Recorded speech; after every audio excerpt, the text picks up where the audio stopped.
North Korea का एक patrolling जहाज़ जापानी समुद्री एरिया में दिखाई पड़ा, जिससे कि जापानी कोस्ट गार्ड अलर्ट हुए और बाद में वो जहाज़ वहाँ से खदेड़ दिया गया। नॉर्थ कोरिया का ये जहाज़ जो है SA-16 सोवियत मेड मिसाइल से लैस था, ऐसा देखा गया है। ये मैन पोर्टेबल मिसाइल है जो कि शोल्डर फायर्ड एंटी एयरक्राफ्ट या एयर डिफेंस सिस्टम के अंतर्गत आती हैं, जिसको आदमी कंधे पर रखकर आकाश में फायर कर सकता है।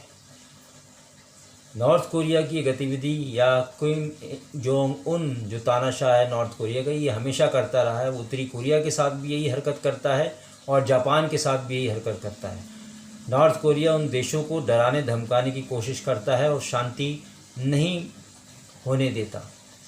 हालांकि दोनों देशों के बीच में कई विवाद हैं, कई छोटे छोटे टापू द्वीपों के ऊपर विवाद हैं, समुद्र के एरिया में विवाद है। नॉर्थ कोरिया नहीं मानता उस समुद्री क्षेत्र को जो कि जापान के अंतर्गत आता है या जापान का है। ऐसी घटनाएं पहले भी कई बार हो चुकी हैं, यहाँ तक कि 2001 में जापानी नेवी ने एक इनका वॉरशिप डुबो दिया था।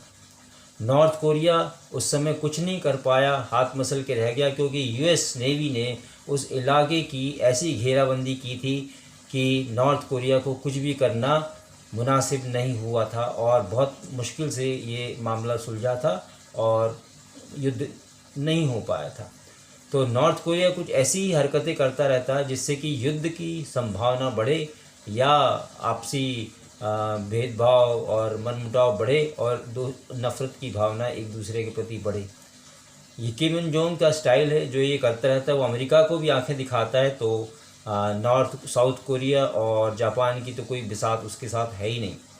जो इलाका जहाँ पे ये हरकत हुई है वहाँ पे काफ़ी मछलियाँ पाई जाती हैं और ये मछली पालन मछली का एक बहुत बड़ा क्षेत्र है जहाँ से Japan, south Korea, north Korea ये मछली जो है पहुँचती हैं।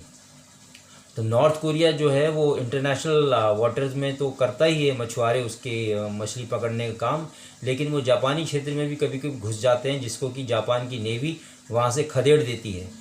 लेकिन ये हरकत इनकी चलती रहती है, जैसा कि यहाँ भी होता अमूमन दूसरे देशों में कि किसी भी देश की मछुआरे जो है दूसरे देश के समुद्री एरिया में आके मछली पकड़ते हैं, बाद में उनको जो नेवी है या कोस्ट गार्ड या इस तरह की जो सुरक्षा सेनाएं वो उनको खदेड़ के भगाती रहती हैं।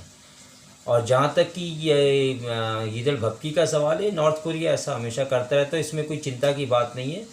ये तब चिंता की बात होगी जब कोई अटैक एक दूसरे के ऊपर होगा या जापानी नेवी अपनी रक्षात्मक में कदम उठाएंगी और फायर करेगी नॉर्थ कोरिया के शिप पे, तब आग भड़कने की या लड़ाई भड़कने की संभावना बनती है।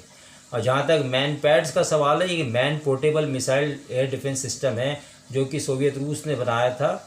बहुत पुराना वेपन है जिसकी आपने देखा होगा रैम्बो स्टाइल में कंधे पे रख के जो है मिसाइल फायर करते हैं।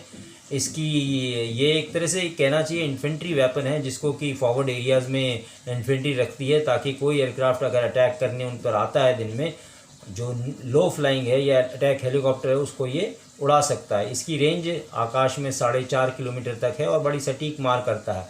तो ये जो है चाहे शिप पे ले जाइए आप, चाहे आप ज़मीन पे रखिए या हवा में इसको ले जाए, तो कोई फ़ायदा नहीं। इन्फेंट्री का ही वेपन है जिसको शिप और ज़मीन पर काम में लाया जा सकता है। तो इस तरह ये जो ख़ास बात हुई है, इसमें सिर्फ एक शक्ति प्रदर्शन या एक छेड़खानी वाला माहौल जो है नॉर्थ कोरिया बनाता है और वो जापान को तंग करता रहता है। Thank you.